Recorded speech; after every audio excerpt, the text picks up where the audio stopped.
नमस्कार, शीतल happiness club में आपका स्वागत है। और आज परमा एकादशी है और इस अवसर पे हम एकादशी के महत्व, उसके साइंटिफिक रीजन, उसके पौराणिक इतिहास जो भी है सब पे चर्चा करेंगे। क्यों करना चाहिए, इसकी क्या फायदा है, उस सब पे चर्चा करेंगे। तो यदि आप मेरे चैनल पे नए हैं तो please like, subscribe and share. आपको पता होगा कि एकादशी है जो मंथ में 2 बार आता है, एक शुक्ल पक्ष का और एक कृष्ण पक्ष का।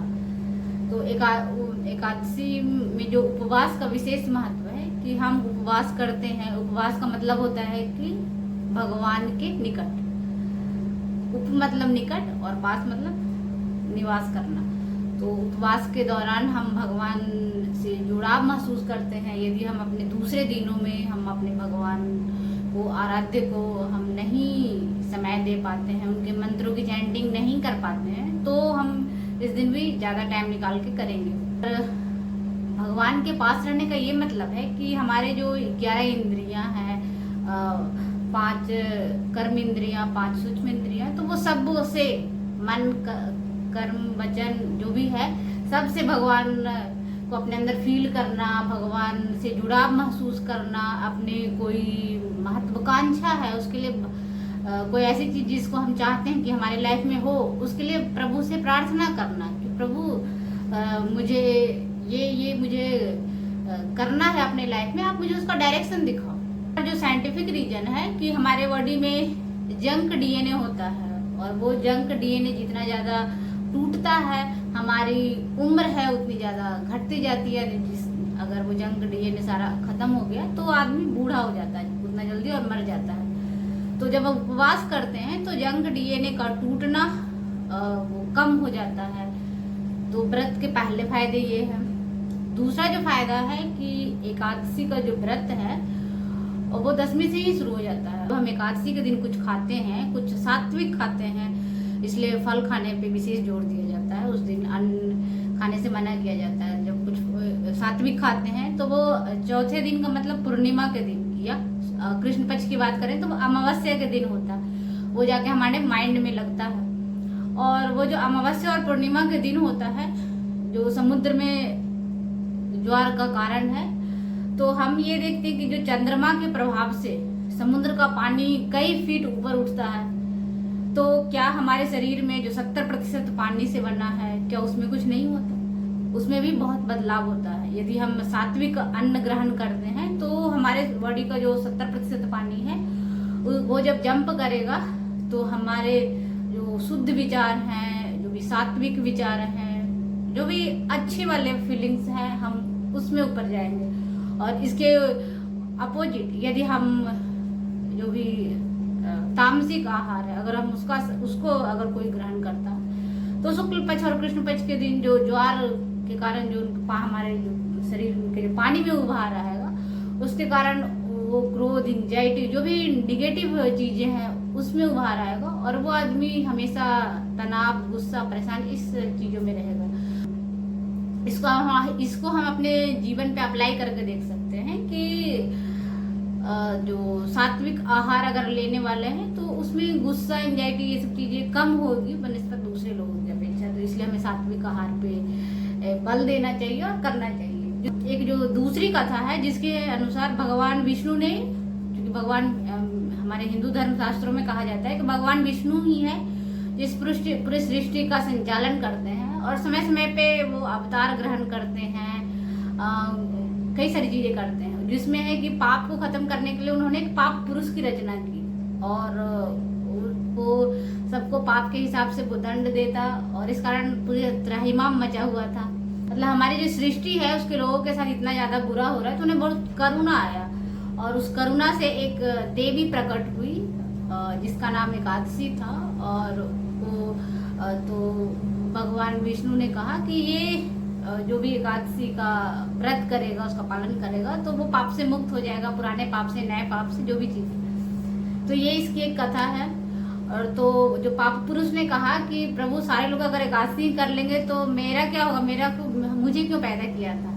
तो विष्णु ने कहा कि आप अन्न पे जाके विराजमान हो जाइए, कि उस दिन जो अन्न ग्रहण करेगा उसको वो सारे पाप भी लगेंगे जो उसने नहीं किए हैं। तो ये सब चीजें। एक जो तीसरी कथा है कि उसके अनुसार एक मूर नाम का राक्षस हुआ था, उसने उसको भाई को सारे देवताओं ने मिलकर मार दिया था।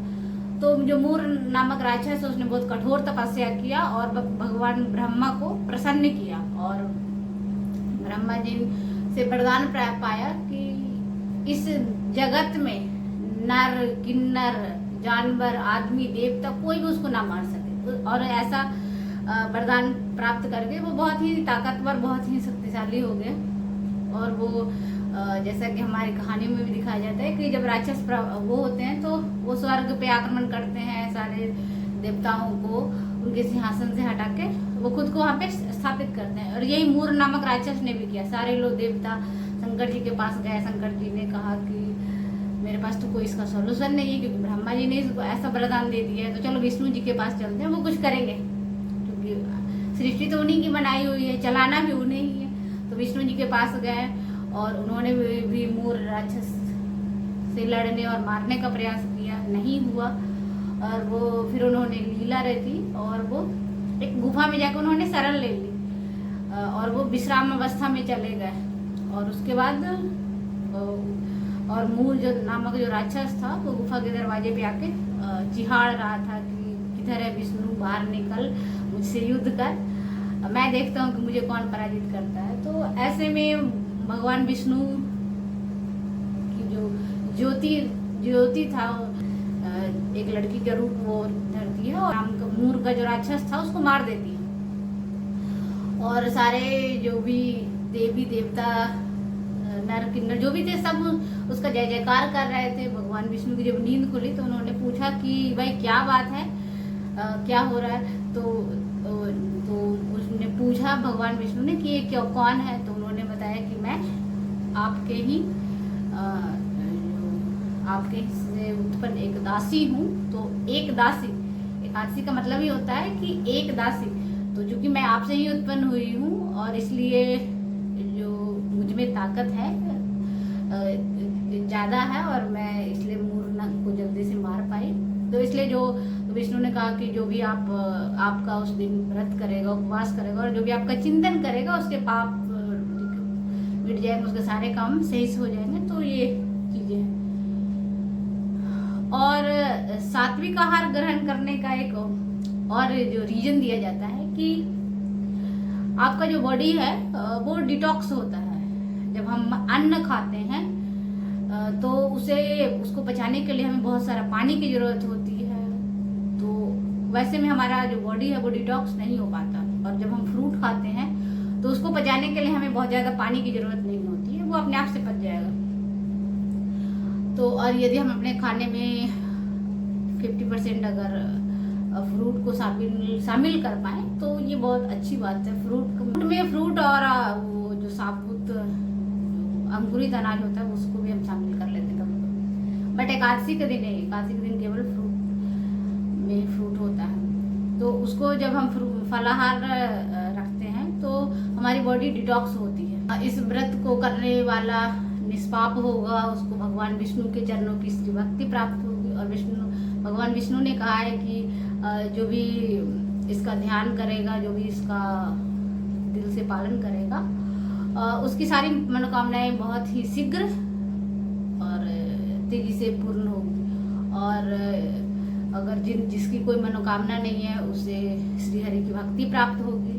और इसके अलावा एक मेरी फ्रेंड ने कहा था कि शीतल तुम्हें जो पूरा 2400 एकादशी है, मतलब 12 महीने में 24 एकादशी होता है, तो 24 एकादशी नहीं करना चाहिए। उसके नुकसान उसने गिनाए थे कि जो सारी एकादशी कर लेता उसका मतलब ऐसा होता है कि वो जो बोलेगा वो हो जाएगा। तो जब हम जिस लाइफ में रहते हैं वहाँ पे कई बार हम गुस्सा में होते हैं, कई बार हम बहुत ज़्यादा चिढ़े हुए होते हैं किसी से, तो कि हम किसी को कुछ कह न दें। तो इसलिए उसने मना किया था। बट अब मुझे उसकी चीज़ें याद आ रही है। मैं किसी को कुछ बोल देती हूँ तो कि मुझे अपने पे कंट्रोल करना चाहिए। और जो लोग अपने आप पे कंट्रोल नहीं कर सकते हैं उन्हें कुछ एकादशी स्किप कर देना चाहिए। जैसे मेरे फादर करते हैं तो वो बीच में एकादशी को स्किप कर देते हैं ताकि हमारे बोले हुए वाक्य से किसी का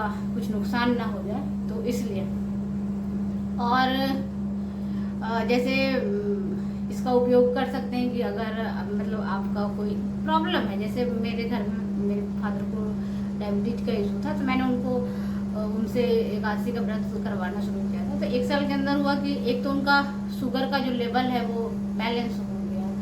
तो ये भी आप इसका फायदा गिना सकते हैं। इन सारे अगर फायदों की बात करें तो इस व्रत को हर किसी को जिससे भी पॉसिबल हो उसे करना चाहिए, और जिससे जितना पॉसिबल हो। जैसे पूरे साल में एक चैत मास में एक होता है भीम एकादशी, उसको निर्जला एकादशी भी कहते हैं। तो उसकी कथा है कि भगवान मतलब कि भीम ने पूछा था कृष्ण से कि प्रभु मुझसे तो ये व्रत होता नहीं है, तो मुझे कुछ ऐसा बताओ कि एक दिन करूं और फिर मेरा काम हो जाए।